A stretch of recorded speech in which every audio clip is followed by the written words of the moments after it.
नमस्कार। आप देख रहे हैं फाइनल पोस्ट पुरुषोत्तम के साथ। बिहार के सियासी गलियारों में फिर से हलचल बढ़ गई है और वो हलचल इसलिए बढ़ गई है कि नीतीश कुमार से चिराग पासवान की मुलाकात हुई है। मुलाकात के बाद तरह तरह के कयास लगाए जा रहे हैं। इसी बीच दिल्ली के स्टूडियो से हमारे एडिटर इन चीफ जुड़ चुके हैं और वो बताएंगे कि चिराग और नीतीश के बीच जो मुलाकात हुई है असल में उस मुलाकात का क्या मायने हैं। स्वागत है सर आपका। धन्यवाद पुरुषोत्तम। पिछले दिनों सर चिराग पासवान और मुख्यमंत्री नीतीश कुमार की मुलाकात हुई है और तमाम खबरें जो आ रही हैं, तरह तरह के कयास लगाए जा रहे हैं। आपको क्या खबर है? देखिए पुरुषोत्तम जी, देश की राजनीति में एक बात तो तय है कि नरेंद्र मोदी ने चिराग पासवान के साथ जो अपने संबंध डेवलप किए हैं वो बिल्कुल पुत्रवत हैं। और आपको बता दें कि विगत दिनों आपको याद होगा कि आज से 5 साल पहले जब लोक जनशक्ति पार्टी टूटी थी तो टूटने के बाद चिराग पासवान बिल्कुल हाशिए पे आ गए थे। हाशिए पे इन द सेंस कि वो सांसद तो थे लेकिन जो उनकी पार्टी थी उस पार्टी पे उनके चाचा पशुपतिनाथ पारस का कब्जा हो गया था। जी। अब जब चिराग पासवान का समय वापस आया है तो चिराग पासवान धीरे धीरे उन सारे चीजों पे कब्जा कर रहे हैं जो उनको अपने पिता के विरासत में मिली थी। आपको ध्यान होगा पुरुषोत्तम कि पिछले दिनों जब चिराग पासवान को 5 सीटें बिहार में दी गई तो चिराग पासवान ने खुद के लिए हाजीपुर का सीट रखा ताकि वो अपने पिता की जो भूमि थी उस भूमि पे अपने आप को स्थापित करें। साथ ही मैं आपको बताऊं पुरुषोत्तम कि जब चिराग पासवान को कैबिनेट का बंटवारा हो रहा था, आपको याद होगा कि जब कैबिनेट का बंटवारा हो रहा था उस समय ये तय हो रहा था कि ये युवा एवं खेल विभाग जो है वो चिराग पासवान को दिया जाएगा, लेकिन हम लोगों ने पहले इसकी घोषणा कर दी थी कि नहीं, चिराग पासवान को युवा एवं खेल विभाग नहीं बल्कि खाद्य प्रसंस्करण मिलेगा। और अंततोगत्वा हुआ वही। हमारे कहने का मतलब ये है कि चिराग पासवान अपने पुत्र रामविलास पासवान के पुत्र चिराग पासवान अपने पिता के साथ उनकी काफी इंटीमेसी थी और उन सारे चीजों पे वो अपना कब्जा चाहते हैं जो उनके पिता ने उनको विरासत में दी थी। और अभी आपको बता दें, ताजा जानकारी के हिसाब से आपको बताऊं कि बिहार सरकार ने जो लोक जनशक्ति पार्टी का कार्यालय है एयरपोर्ट के पास, उस कार्यालय की चाबी भी चिराग पासवान को थमा दी। मतलब उस पर भी अब चिराग पासवान का कब्जा है। तो आप ये मान के चलिए कि चिराग पासवान का कद बिहार की राजनीति में भी और देश की राजनीति में भी आगे बढ़ रहा है। साथ ही चिराग पासवान बिल्कुल हनुमान की भूमिका में है देश की राजनीति में। और मोदी जी के साथ, अगर मोदी राम है तो चिराग हनुमान है, और मोदी राम ने चिराग हनुमान को पटना भेजा था कि पटना की जो स्थिति है उस पर अपना कंट्रोल बना के रखो। हम लोगों ने पूर्व में भी घोषणा की थी कि चिराग पासवान आने वाले समय में बिहार के मुख्यमंत्री हो सकते हैं और बिहार का मुख्यमंत्री बनना लगभग चिराग का तय मान लीजिए। 2025 का जो चुनाव होगा उस चुनाव के बाद चिराग पासवान बिहार के मुख्यमंत्री बनेंगे, ये बिल्कुल निश्चित हो चुका है।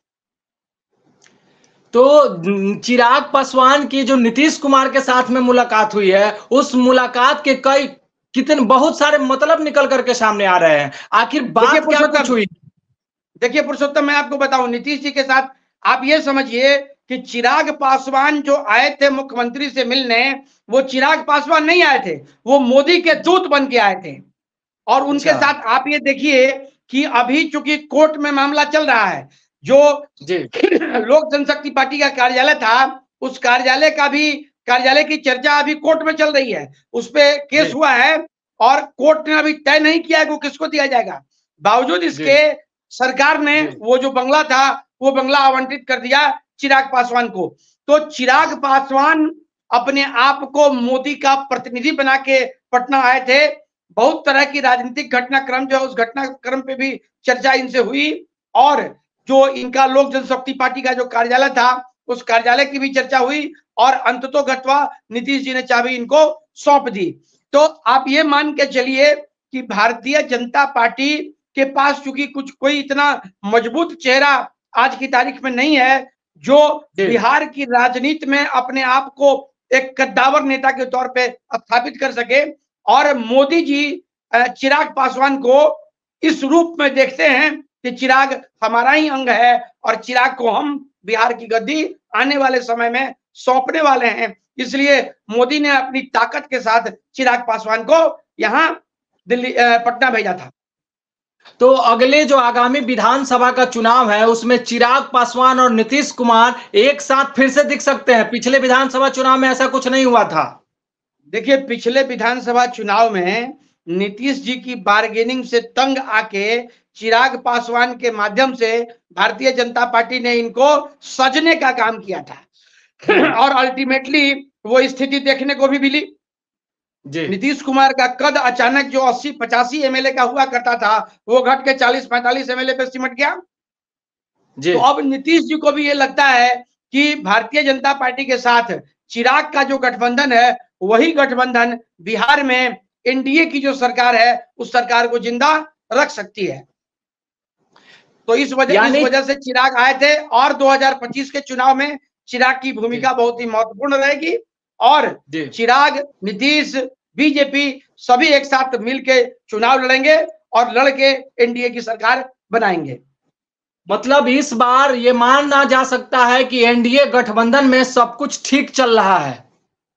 बिल्कुल, एनडीए गठबंधन में सब कुछ ठीक चल रहा है। आपको बता दें कि नीतीश कुमार का जो भी डिमांड था उस डिमांड को केंद्र सरकार ने लगभग मान लिया है। अच्छा, अभी अभी अभी आपको याद होगा पुरुषोत्तम, हम लोगों ने पिछले अपने वीडियो में इस चीज की चर्चा भी की थी कि बिहार को विशेष राज्य का दर्जा जो नीतीश जी का डिमांड था वो डिमांड अब पूरा होने जा रहा है और उसको पूरा होने से सबसे ज्यादा बेचैनी अगर किसी को है तो वो प्रशांत किशोर को है। प्रशांत किशोर आज की तारीख में नीतीश कुमार पर ये आरोप लगा रहे हैं कि पिछले टेन्योर में भी नीतीश कुमार को यह मांगना चाहिए था लेकिन नीतीश कुमार ने बिहार की जनता के साथ छल किया, उनका अपमान किया। तो प्रशांत किशोर को यह लगता है क्योंकि आगामी 2025 का जो चुनाव है उस चुनाव में प्रशांत किशोर भी अपनी पूरी ताकत के साथ बिहार विधानसभा का चुनाव लड़ेंगे।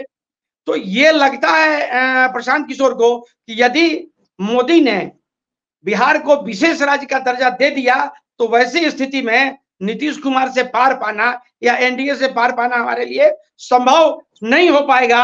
और जो बड़े बड़े दावे आज की तारीख में प्रशांत किशोर कर रहे हैं उन सब पर तुषारपात हो जाएगा।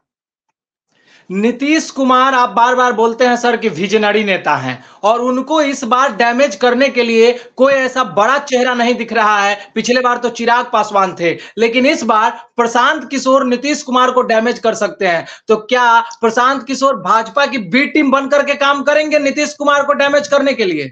देखिए पुरुषोत्तम, एक बात मैं आपको बताऊं, ये राजनीति है। राजनीति, आपको पता है कि राजनीति में कूटनीति भी होती है।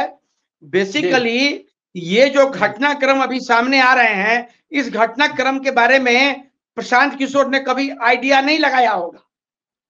प्रशांत किशोर को यह लगता होगा कि नीतीश जी के साथ एनडीए गठबंधन का कोई कंप्रोमाइज होगा नहीं, लेकिन अभी तो कंप्रोमाइज हो गया और कंप्रोमाइज भी इस मोशन में हुआ कि अब बिहार की राजनीति में सब कुछ ठीक ठाक दिख रहा है।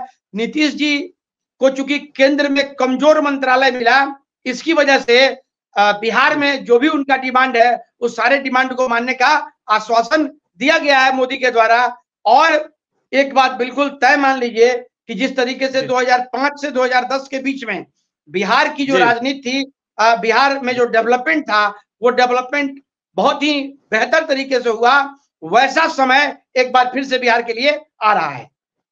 अंतिम सवाल सर मैं पूछूंगा भाजपा के लिए। बिहार भाजपा में बड़ी उलटफेर की जो संभावना चल रही है, इसी बीच एक खबर आई है कि राजनाथ सिंह बिहार आ रहे हैं। राजनाथ सिंह के बिहार आने के कई मायने हैं। आपको क्या लगता है, राजनाथ सिंह बिहार आकर के कोई बड़ा उलटफेर कर सकते हैं भाजपा में? देखिए पुरुषोत्तम, मैं आपको बताऊं कि राजनाथ सिंह के बिहार आने की चर्चा है और राजनाथ सिंह बिहार जब आएंगे तो निश्चित तौर पर कुछ उठापटक हो सकता है। लेकिन जो हमारा अपना सूत्र है, इंटेलिजेंस ब्यूरो की जो रिपोर्टिंग है, उस रिपोर्टिंग के हिसाब से ऐसा माना जा रहा है कि भारतीय जनता पार्टी ने सम्राट चौधरी को दिसंबर तक का वक्त दिया है कि दिसंबर तक चीजों को अपने कंट्रोल में आप कर लें, अन्यथा आपका दोनों पद छीन लिया जाएगा। मतलब भाजपा ने ये सम्राट चौधरी को साफ तौर पे हिदायत दे दिया है। बिल्कुल, सम्राट चौधरी को समय दिया गया है। मैं आपको बताऊं, हमारे जो विश्वस्त सूत्र हैं ये बताते हैं कि अमित शाह के द्वारा सम्राट चौधरी को बहुत समझाया गया है, डांटा भी गया है कि आपको जो कहा गया था वो काम आपने किया नहीं। आपने कहा था ये पगड़ी उठा के, आप पगड़ी को भी एक इशू बना के आपने रखा है। और नीतीश जी ने भी, मुझे लगता है कि केंद्रीय नेतृत्व जो है उसको इस बारे में अवगत कराया था, जिसकी वजह से सम्राट चौधरी अयोध्या जाके उन्होंने अपनी पगड़ी उतारी और पगड़ी उतारने के बाद फिर से मैदान में है।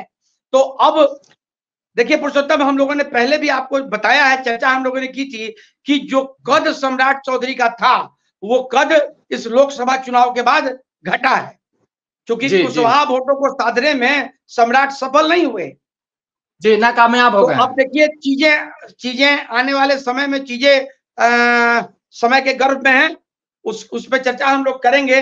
लेकिन जो सूत्र हमारे बताते हैं वो ये बताते हैं कि सम्राट चौधरी को भारतीय जनता पार्टी ने दिसंबर तक का वक्त दिया है। राजपूत समाज में भारी नाराजगी थी भाजपा को लेकर के, और राजनाथ सिंह का बिहार आना, ये कयास लगाया जा रहा है कि राजपूत वोट बैंक को साधने के लिए राजनाथ सिंह को बिहार बुलाया जा रहा है।